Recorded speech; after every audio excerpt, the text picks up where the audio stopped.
All right, let's take a look at another transformation in rotations, lesson 9.3.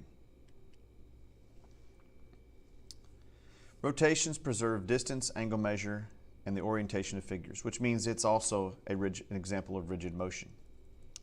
Rotation about point X. So when we rotate something, we're always going to have a point to where we rotate it from.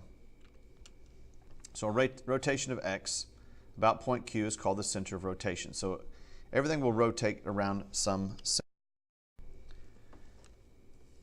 And so in this picture, we are rotating it around point Q. So there's a couple properties we're going to look at here. The image of Q is itself Q prime. So it is the preimage and the image because it's the same point. For any other point, such as V, the distance from Q to V prime is equal to the distance from Q to V. So from Q to V or from Q to V prime, they're both going to be the same distance here. And the measure of the angle VQV prime is equal to X. So this is the angle of rotation. So you're going to have a center of rotation and you're always going to be given some angle that you're going to rotate it. Most of the cases we're going to look at, we're going to rotate figures usually around 90, 360, 180, 270 degrees. But there can be many other degrees, any other degree in a circle. So rotation about a point is a rigid motion. You write the X degree rotation of the figure you're going to rotate, which in this case is triangle UVW, about point Q, as you're going to write. Now we've used a translation was a capital T, a reflection was a capital R. We use a lowercase r for rotation. So the rotation of X degrees around point Q of triangle UVW is going to be triangle U prime, V prime, and W prime. And unless otherwise stated in everything this lesson, everything is going to be a counterclockwise rotation. So we're always going to rotate counterclockwise unless it tells us differently. So rotations in a coordinate plane. If it is a 90-degree rotation, so you'll notice here that the G in the first one here, that the G is at 2, 3. To rotate it 90 degrees, it will be at a -3, +2. So the rule here is that we take our Y value, X and Y value, and swap it, and the Y value becomes negative. So you'll notice here, so you need to write these rules down.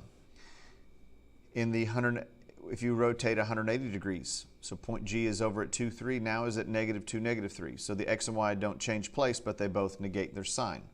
So they're both going to be, in this case, both positive start off with, they're going to be negative after the rotation. So in a 270-degree rotation, 270 is going to be all the way around the circle except for 90 degrees. Now you can also call this a 90 degrees clockwise rotation. So in this case here, our preimage is at G at 2, 3, and then it becomes G prime, which is going to be at 3, -2. So this is where the X and Y swap, but this time the X becomes negative. And then we get to a 360-degree rotation, which puts you right back where you started. So the X and Y stays the same. Typically we don't do 360-degree rotations because they are the same point as where you began. All right, so let's take a look at an example of drawing rotations in a coordinate plane. So PQRS has vertices P11, Q33, R41, and S30. What is the graph of a rotation of 90 degrees about the origin of PQRS? Many of the rotations we're going to do are going to be about the origin. So let's start by marking our points. So the first one is at 1, 1. So we go to 1, 1 here, and we mark the P. Then we go to point Q, which is at 3, 3. This will be up here at Q. Then we have point R, which is at 4, 1. And then we have 3, or S, which is at 3, 0. So 3, and then it's on the x-axis. So this is S. So now I'm going to draw my lines so we can see what the figure looks like. And now we're going to rotate this figure 90 degrees about the origin. So remember, we're going to be rotating it this way, 90 degrees, so it's going to go in this direction, 90 degrees, about the origin. So let's look at the new location. So this means if we write, one thing I would suggest you do is write down your points. P, 1, 1. We have Q, 3, 3. R is 4, 1. And S is 3, 0. Now up here, I would write my rule. My rule is I'm going to swap my X and Y, and my Y becomes negative. So as we swap this, we're going to take P prime. So let's swap our X and Y. Well, that just because they're still both 1. And then the Y value becomes negative, and the Y value is in now the X place. So this is our new point. So this is P prime. So let's look at what happens when we do Q prime. We're going to swap the points here, which is both 3 and 3. And that means the Y value here is going to become negative. Now it's hard to see when they're both numbers are the same, so let's take a look at R because we have 2 different numbers. So now we're going to swap them, 1, 4, and then we're going to take our Y value, which was negative 1, and we're going to make it negative over here. So this is a negative Y. And then the last one is S prime. We're going to swap the 0 and the 3. This is our Y value. You can't negate 0, so it stays as just 0. So these are our 3 new points. So let's mark these on our graph. So we're going to go at negative 1, positive 1. This is our new P point. That's P prime. Negative 3, positive 3. That is our Q prime. And then we have a negative 1, positive 4. That is our R prime. And then we have S prime, which is going to be at 0 and 3. So I will draw this figure here.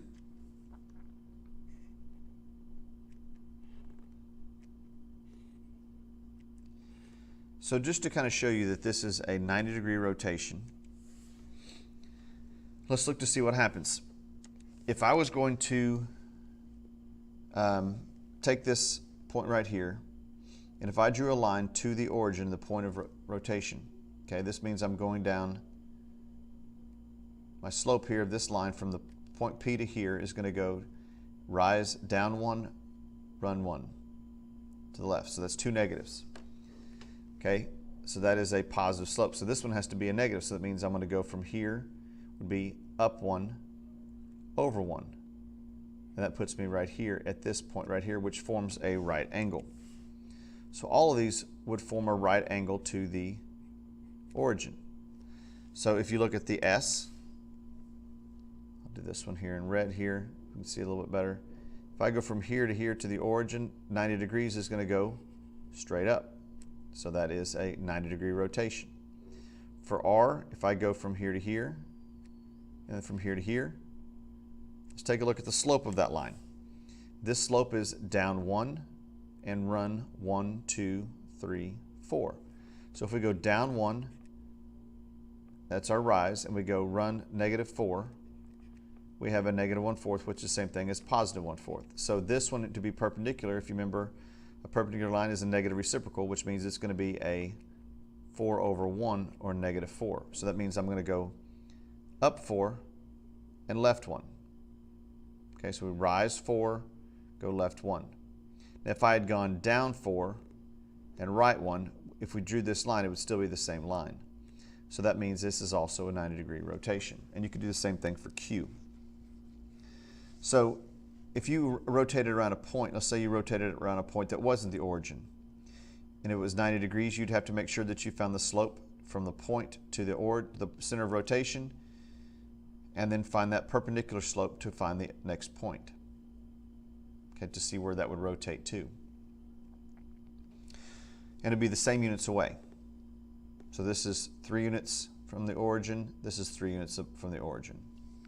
Okay, this is going down 1, left 4. This is going to go up 4, left 1. That tells you where that next point is. Same thing with Q. Q, I would go down 3, over 3. So I'd go up 3 and left 3. Puts us where Q is. All right, so let's go on to the next part. You guys graph this one. Now I want you to take this drawing right here, okay, similar to it, and I want you to rotate it 270 degrees about the origin. So pause the video and come back when you're done. Make sure you write out all your points of the pre-image and do your image points. And remember, these graphs that we've done, the chart that we looked at just a second ago, we'll go back to that. These only work for when it's around the origin. So most of them that we're going to look at around the origin, so use this rule to help find your new coordinates. So pause the video now and come back when you're done. All right. So the first thing I did is I wrote my rule down. The x and y swap places, but this time the x becomes negated. So I wrote down my original points of f, g, h, and I. So the new mapping onto the f prime, what I do is I swap my numbers. So what I did first is I just rewrote it as it was here. I did 2 and negative 3. And then I go to change the sign. Since it's already negative, I just make it positive. So this one over here, I swap the negative 1 and negative 3. And this becomes, since negative 3 was negative over here, it becomes positive here. So I just draw the line through it to make it positive. And then for negative 1, just swap them. And then we make the second one, the y value, positive. Or the original x value, which is our new y value, positive. And then when we swap 0 and 1, the 0 cannot be negated, so it just stays as 0. So we plot our points, graph our line. So what we've done here is this is a 90-degree clockwise rotation, or we've gone around the circle, okay, 270 degrees. So it's about the origin. So if you looked at H right here, if we drew a line from here to the origin, and then drew a line to this point here, this would be a right angle, which means that this is going to be 270 degrees from here all the way around to right here. All right, so let's look at the next part. Drawing rotations in a coordinate plane. So you try this one as well. You got A is at 1, 1, B is at 4, 2, and C is at 0, 4. Graph triangle ABC and the rotation of 180 degrees about the origin of triangle ABC. So pause the video and do this now. All right, so we wrote down the rule. The x and y just become negated here, so they just become opposite signs, so there's no switching the numbers around. So 1, 1 becomes negative 1, negative 1. 4, 2 becomes negative 4, negative 2. And 0, 4 becomes 0 and negative 4. So now, if you were to draw a line, and you drew it from any point going through the center of rotation, it should point to the other line in a straight line. It should be a 180-degree angle, which is a straight line. So if I went from B through the origin, it should go over here to B, and it would go through the line. Now, because my graph is a little off here, let's try that again, make it look maybe at least a little closer.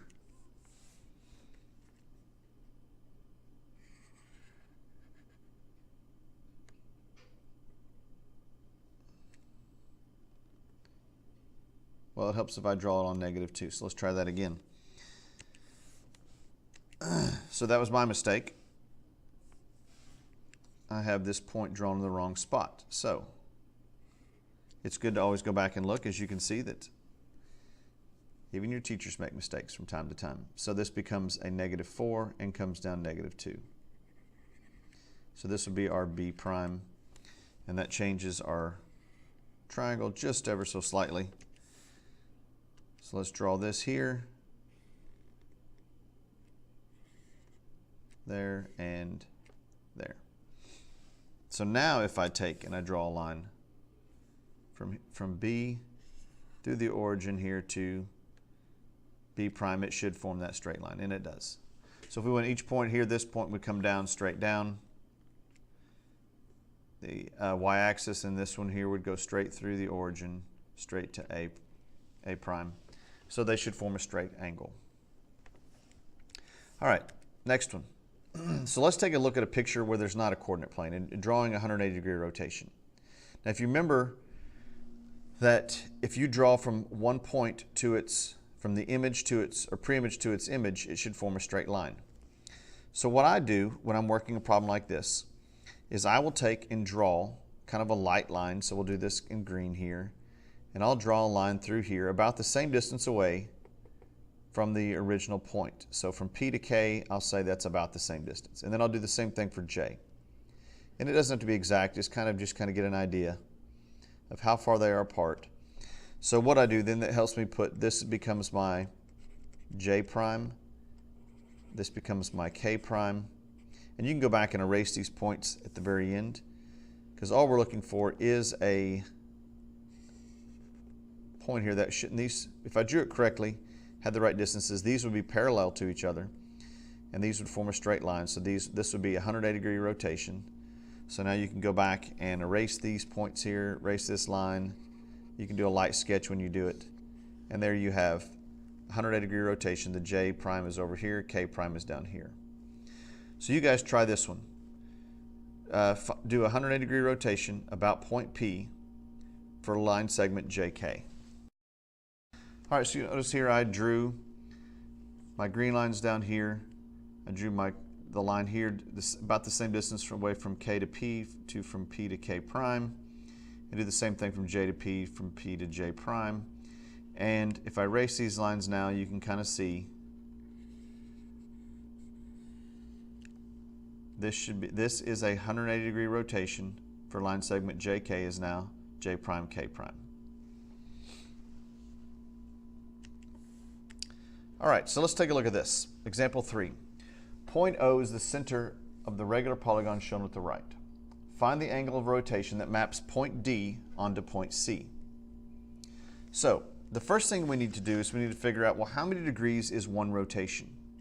So if I went from just D to C, that's one rotation. But what if I went from D to B? So how many rotations would that? That's 2 rotations, but how many degrees is that? So first of all, we need to figure out how many degrees are in this figure. Well, how many sides do we have? So we count them up. 1, 2, 3, 4, 5, 6, 7, 8, 9. 9 sides. So we have a nonagon. So what we're trying to do is find basically the central angle. What is the angle around the center? We'll take 360 and divide it by the number of sides. That's going to give us that every degree is a 40-degree angle. So if we were to draw our lines, draw some line segments through here. So if we were to take and draw from here to here, here to here, that is one rotation, which means it's going to be 40 degrees. So I'll go ahead and draw this because we'll use this for all the problems. And so for every triangle that we made here, they're each going to have a central angle of 40 degrees. So this is 40 degrees here. So if we start at D and we're going to go to C, now remember we go in a counterclockwise rotation just like we talked about before. So from D to C, that is one rotation, which means it's gone 40 degrees. Okay, so one rotation times 40 degrees is equal to 40 degrees. So this is our answer. So let's look at part B. What would be the angle of rotation that maps F onto H? So we're going to start at F and we're going to go to H. Now remember, we're not going to go this direction here. We're going to go this direction all the way around here because we're going counterclockwise. So how many rotations? Well, each one of these is 40. So we're trying to figure out how many 40-degree rotations does it take to get from F all the way to H. So we start at, remember you don't count the one you start on, but you count the first one here. So this is 1, 2, 3, 4, 5, 6, and 7. Okay, so we're starting at F going all the way to H. So this is going to be 7 rotations times 40 degrees because each rotation is a 40-degree angle. That means we've rotated 280 degrees. All right, so you guys find the part C, the angle of rotation that maps E onto A. All right, so we rotated from E onto A. We found out that is 1, 2, 3, 4 rotations. 4 times 40 is 160, so 160 degrees. So if we went from F to G, we would have to go all the way around here, okay, 8 rotations to get back to here. If it was if F to F, it would be 360 degrees all the way around the circle. All right, so let's move on to the last example. In figure 4, in the figure, the large triangle, the quadrilateral, and the hexagon are regular. Find the image of each point or segment for the given rotation or compositions of rotations. So, like the last one, the first thing we had to do is we had to locate our central angle. So you got a bunch of lines here. So you gotta have to figure out, in a triangle, our central angle is gonna be what? So, how many sides in a triangle? We'll kind of write this down on the side. You can write it anywhere. And for the triangle, your central angle is going to be 360 divided by 3. So that's 120 degrees. So every rotation is 120 degrees. If we look at the quadrilateral inside here, okay, so that's a square because it's a regular polygon. All sides angles are the same. So in a square, we're going to do 360 divided by 4. That's going to be 90 degrees for every rotation. And then we have the hexagon. Okay, this is going to be 6 sides, so we're going to do 360 divided by 6. That gives us 60-degree rotation. So let's take a look here, and we're going to use this to find out where we're going to rotate. So we're going to rotate 270 degrees. The difference in the last one is we're trying to figure out where we're going to be located. So a rotation of 270 degrees about the origin will end us up at, for L, will end us up where? So that means we're going to start at it, in L is a part of the quadrilateral. So that means we're going to be using the every degree is a 90-degree rotation. So we're starting at L, and we're going to do 270. Well, 270 is going to be the same thing as if you take 270 and divide it by the 90 degrees, that's equal to 3. That means we're going to do 3 rotations. So we do 1 at K, 2 is at J, 3 is at M. So our result would be at point M. M would be where we end up. Okay, so let's take a look at the next part. For G, okay, we're doing G as a part of which figure? Well, if we look here, it's a part of the triangle. We know the triangle, each rotation is 120 degrees. So we want to do 240. So we're going to take 240, divide it by the angle of rotation, the central angle, which is 120. That goes twice. So that means it's going to be 2 rotations. So for G, we're starting at G, and we're going to go 1, which is D, and then A, which is our second. So the answer to this problem is going to be at point A. You're going to land on point A for 2 rotations of 120 degrees.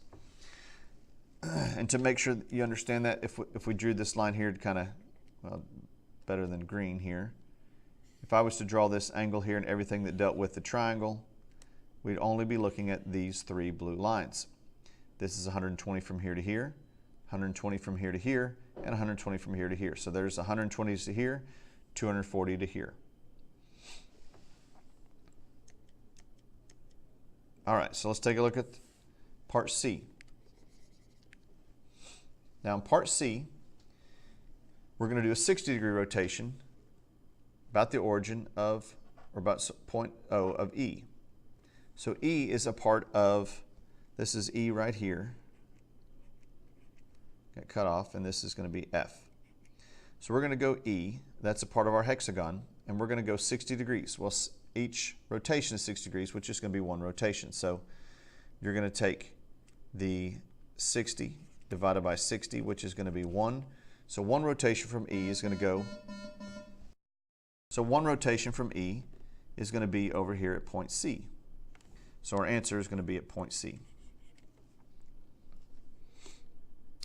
All right, so let's look at this next one. This one's a little different. The last one we're looking at is probably the hardest one because if you notice here, we're not rotating around the center of our polygons. So we're doing a 120-degree rotation of point H around point F. Okay, of point F. So that means we're going to see where are we going to rotate this figure. So the figure that's part of is the hexagon. So our center of rotation is going to be here at point H. So we got to figure out what is the measure of these angles that are around point H. Well, if we know that, and I'll draw these sides here so you can kind of see, if these are our links, okay, these are the sides here of the triangles that are formed. So we're looking at the ones in blue, and we know that the central angle is 60 degrees. So this is 60, this is 60 in here, so kind of ignore the green ones at the moment. 60, 60, and 60. And when we studied back in chapter 10, when we looked at finding the areas of the regular polygons in a hexagon, we knew that these side angles here were also 60. So these all around here were also 60. So what we're going to do is we're going to rotate this figure twice. Okay, 120 is going to be divided by a 60 degree. We're going to divide by 60 because this is the 60 degree rotation here is going to be 2. So we're doing 2 rotations. So this is where it's kind of hard to see. We are starting at F, and we're going to rotate it twice around this point. So if you move it 60 degrees, that's going to pull it straight up here and put it right here at the origin for the first rotation. So there is 60 degrees here. So what it does is this is pivots, this stays the same, and everything else rotates around. So the whole figure is rotating. So it rotates here to the origin, or point O. And then we have to do one more 60 degree rotation, which means it's now going to put it here at point I. So the answer to this problem is going to be point I. That's we're rotating it twice around here. So it goes from here to here, and then it goes from here to here as it follows this arc right here. Okay, so if I took a compass out, I can kind of show you this again. It's kind of rotating along the circle. So if I was able to start it here at point F, and I drew a line here, it's going to go all the way over here to point I. Okay, so there's our 60 degree rotation to here, and then our next rotation pulls us up to point I. So that's the last one. All right, so that concludes our lesson 9.3.